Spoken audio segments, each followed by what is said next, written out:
Aujourd'hui pour une nouvelle review de Dragon Ball Daima épisode 17. Donc là on est à 3 épisodes de la fin et les combats commencent enfin.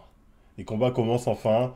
On a l'affrontement face à Goma avec nos différents protagonistes. Mais on va venir dans l'ordre. Dans l'ordre parce que moi j'ai un petit problème avec cet épisode. J'ai un petit problème.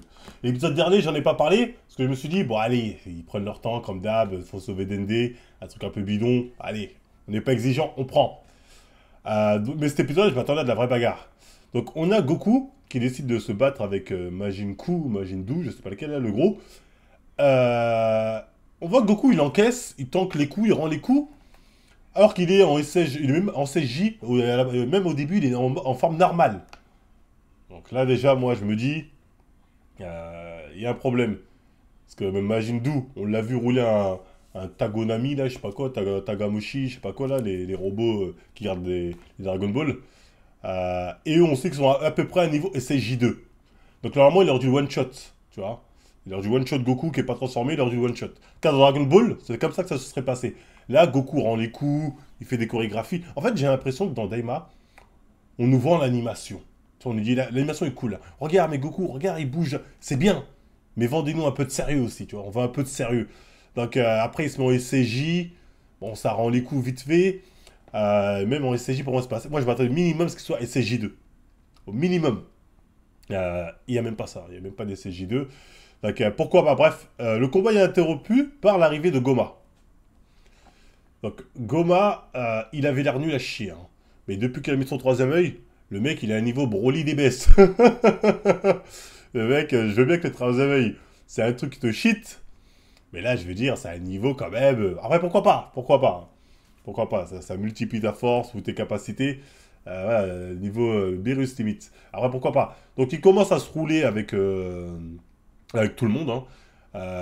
C'est ça qui m'a tué. C'est qu'à un moment, au début, il se roule vite fait avec Vegeta. Goku le regarde, il dit faut tous y aller en même temps. Donc, moi, je vais bien le croire. Moi, je vais bien l'entendre.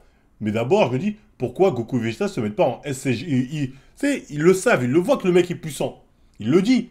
À un moment, Bulma le dit. Ouais, Goku a senti qu'il était très puissant, il a dit il faut qu'on y aille tous. Dans ce cas-là, mettons un SCJ3. En fait, dans Dragon Ball, une fois qu'ils ont leur transformation, c'est pas pour nous faire revivre leur ancien, c'est directement, ils se mettent au max. Ils se mettent au max direct, surtout quand ils sentent que c'est un ennemi qui peut potentiellement être dangereux. Alors que là, on les voit en SCJ, ils sont là pendant 5 minutes. Il n'y a pas de tension en fait. Ce que tu dis, vous n'êtes pas à fond, les gars.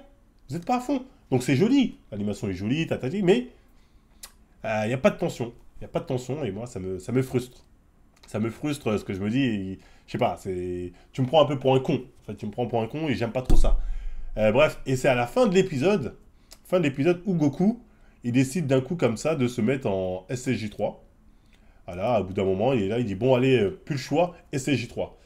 Donc, on aurait voulu que tu fasses ça dès le début, hein. Parce que là, bon, là, il se passe quoi là? On a ça à la fin de l'épisode, il reste 3 épisodes. Je sais pas trop à quoi m'attendre. Parce que moi, je pense que le SSJ3, ce sera pas suffisant face à Goma. Ça m'étonnerait. Parce que là, vu comment il leur a roulé dessus sans problème, alors que les Majin Buu, là, Kudu, en tout cas celui-là, il est à un niveau SSJ2 au moins, hein, celui qui a roulé un Takogami, au moins. Parce que je rappelle que celui que Goku a niqué en SSJ2, c'était le plus faible. C'était le plus faible du lot. Vegeta, celui qui l'a niqué, il a dû se mettre en SSJ3. Donc on peut au moins dire que celui qui a roulé Majin Buu était au moins niveau, enfin, au moins niveau SSJ3 pour le rouler dessus. Tu vois ce que je veux dire? Donc là, Goma, là on voit que le Takogami se fait rouler dessus par Goma. Donc moi je me dis le SSJ3 c'est bien, hein, on est content, on l'a vu, mais il sera pas suffisant, c'est une évidente. Donc pourquoi nous vendre ça à la fin de l'épisode? Alors que tu aurais pu nous le mettre dès le début. Dès le début on aurait pu le voir, voilà il se fait rouler, il y aurait plus de tension. On serait en mode oh putain SSJ3 en PLS, c'est que ça SSJ3 comment on va faire? Autant même pu mettre Vegeta et Goku en SSJ3 se rouler contre Goma, ça aurait été cool moi je dis, hein. Franchement, moi j'aurais pris. Je me dis pourquoi pas, c'est intéressant, ça peut développer un truc. On les voit rarement se battre ensemble. Puis je crois que même dans le manga Dragon Ball, à aucun moment, celui face à Freezer. Face à Vegeta et Freezer, c'est le seul moment où ils se battent en groupe contre une personne. Vegeta, parce que bon, Trunks et Gohan sont revenus l'aider, Goku était en PLS. Freezer, parce qu'il était trop puissant, du coup c'était en groupe.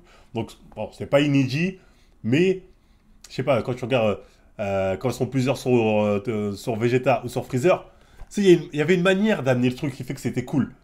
Tu vois? C'est chacun essaie sa petite technique. L'autre, il fait le Kaizen pour l'aveugler. Il essaie de fuir. L'autre, il a un petit power-up. Il lui envoie un missile. Piccolo, il débarque. Il essaie de faire son tête. Ça marche pas. Vegeta. Tu vois, bref. C'était bien fait, tu vois. C'était bien fait. Alors que là, je sais pas, là, c'était une belle chorégraphie. C'était une belle chorégraphie. Oui, face à Nappa aussi. Face à Nappa, c'était stylé. Face à Nappa, il était plusieurs sur lui, c'était stylé. Alors que là, ouais, là, c'était une belle chorégraphie. C'était joli, mais sans plus, tu vois. En dehors de vous dire c'était beau, c'était joli, je sais pas quoi dire de plus, tu vois ce que je veux dire. Et là, bon, bref, à la fin, Goku se met en SCJ 3. Normalement, comme j'ai dit, il peut pas tester Goma en SCJ 3. Et ce sera pas ça de toute évidence. Que là, fin d'épisode Goku SCJ 3, fin d'épisode d'après, ce sera Goku Vegeta Fusion. Ce sera ça. Là, je pense qu'ils vont nous faire un truc où Goku il arrive à rendre les coups, sachant que ça veut dire que si lui et Vegeta, si Goku arrive à rendre les coups, c'est-à-dire si lui et Vegeta étaient en SSJ3, il l'aurait roulé dessus. C'est pour ça qu'à un moment dans l'épisode, on voit Vegeta, genre il est là, ah j'ai plus de force, ah. Donc c'était un prétexte pour dire Vegeta peut pas se mettre en SSJ3. C'est un prétexte de merde, parce qu'il aurait pu se mettre depuis le début. Donc c'est un prétexte de merde. Donc si c'est ça, effectivement, je vais pas trop être content. Je vais dire, vous me prenez un peu pour un imbécile. Est-ce que je veux dire si on voit Goku faire match, ça va me faire mal. Par contre, s'il se fait rouler direct, là, je valide. S'il arrive, bof, tu roules direct, je valide. Et là, on sait très bien que la seule solution qui va leur rester, c'est la fusion. D'ailleurs, depuis l'épisode 5-6, ça nous est teasé qu'il y a des insectes qui peuvent prendre pour faire la fusion. Donc je pense qu'il y aura un délire où Goku va se tromper d'insectes, et du coup, lui et Vegeta vont prendre le mauvais insecte, parce que là, il a perdu sa sacoche, mais bref. Bulma va la retrouver ou quelqu'un d'autre. Et là, on aura la fusion. Je pense à la fin de prochain épisode, on aura la fusion. On aura peut-être un nouveau Gogeta, ou je sais pas, ou Végéto, ou peut-être même un nouveau personnage, hein. Peut-être qu'il va s'appeler Go Vejo Torono Mono, enfin, j'en sais rien, Daima Noro Végéto, Daima Végéto. À voir, parce que c'est pas la même type de fusion, donc forcément, c'est pas le même personnage. Je rappelle, fusion danse, ça donne Gogeta, fusion Potara, ça donne Végéto, fusion insecte, ça va nous donner quoi? Végécou? Peut-être Végécou. Bah, pourquoi pas? Pourquoi pas? C'est vraiment un nouveau perso. Et là, ce coup-ci, ce perso, donc dans l'épisode. Comment ça va se passer? Épisode 18, à la fin, ils fusionnent. Épisode 19, ils roulent sur Goma. Ils vont faire la paix avec ces deux-là. Ils vont pas se rouler avec ces deux-là. Ça se voit que c'est des amis. Ils vont finir amis, ils sont pas méchants. Depuis le début, ils sont présentés comme des mecs cool, sympathiques, marrants. Donc Goma, ça va être le grand méchant. Après, ils vont faire la paix, ils vont réussir tout le monde. Et l'épisode 20 sera certainement l'épisode de conclusion. Ils rentrent. On va voir Gohan.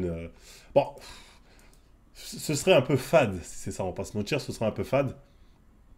Mais bon, de toute façon, ça se veut fade. C'est pour ça que moi, je crie pas au loup sur Dragon Ball Daima. Comme j'ai dit, hein, on a eu pire, hein. Donc certes, là, ça raconte pas grand-chose, mais au moins, c'est bien animé. Ça rajoute du lore, comme je dis, moi, ce que je trouve bien, c'est que ça a rajouté du lore avec le monde des démons, etc., qui pourrait être exploité dans des trucs plus sérieux plus tard. Donc à ce niveau-là, que moi, je valide Daima. Sinon, c'est vrai que dans l'ensemble, là, la série, tu la mates une fois, je la remate plus jamais de ma vie. Bon, c'est pareil pour GT et Super, hein. Les gens qui commencent à dire GT c'était mieux, Super c'était mieux, c'était de la merde. Ça, j'en démordrai pas, c'était de la grosse merde. Que les choses soient claires. Donc, bref, il y a quand même un problème dans cet épisode. On nous prend pas assez au sérieux, on nous prend un peu pour des ânes. Parce que voilà, ils vont pas se battre. S'ils ont le CJ3, il va balancer ça, il sait que l'ennemi est fort. Mais non, il va attendre d'être blessé, attendre d'être mal pour faire ça. Ça, c'est pas Dragon Ball. Clairement, c'est pas Dragon Ball ça. Je disais dans le manga, ou même Dragon Ball Z, c'est pas ça. C'est pas ça, que les choses soient claires. Bref, c'était tout pour moi. Dites-moi en commentaire ce que vous avez pensé de cet épisode, hein, si vous avez aimé ou pas. Si vous avez encore des attentes, hein, je sais que beaucoup sont déçus. Moi, en fait, quand je regarde ça, je m'attends à rien. Et vu que je m'attends à rien, en vérité, ça passe. Tu vois, je suis là, je regarde, je fais ok, cool, hop, passe au suivant. Je suis plus énervé comme avant. Tu sais, les DBS, moi, ça m'avait rendu aigri, haineux. Tu vois, j'avais le seum. Tu vois, parce que je m'attendais à quelque chose. Maintenant, j'en ai plus rien à foutre. Ça se peut même DBS, la suite, elle sort bientôt en plus. Ça se peut, je vais regarder, tu sais, je vais être comme ça en mode ouais, normal. Il y a le prochain chapitre qui sort bientôt, on en reparlera certainement. Mais voilà, c'est ce qu'est maintenant la suite de Dragon Ball, hein. C'est-à-dire, c'est fade. Il y a du fan service, on prend. Mais moi, j'accepte pas les gens qui critiquent Daima, sous-entendant que le GT ou DBS, ce serait mieux. Alors qu'on les voyait hurler à chaque chapitre de DBS pour dire que c'était de la merde et parler de GT en disant sur le SSJ4 c'est la poubelle. Moi je dis GT, même avec le SSJ4 c'est la putain de poubelle. Les choses soient claires. Et déjà ça fait pas plaisir quand je dis ça, mais c'est la vérité. À l'air maté, c'est nul. C'est vraiment nul. Si, GT c'est mieux. Non, non, c'est nul. C'est nul, c'est nul. Bref, c'était tout pour moi. Bah, encore une fois, likez, partagez, abonnez-vous. Et moi, je vous dis à la prochaine, Nina.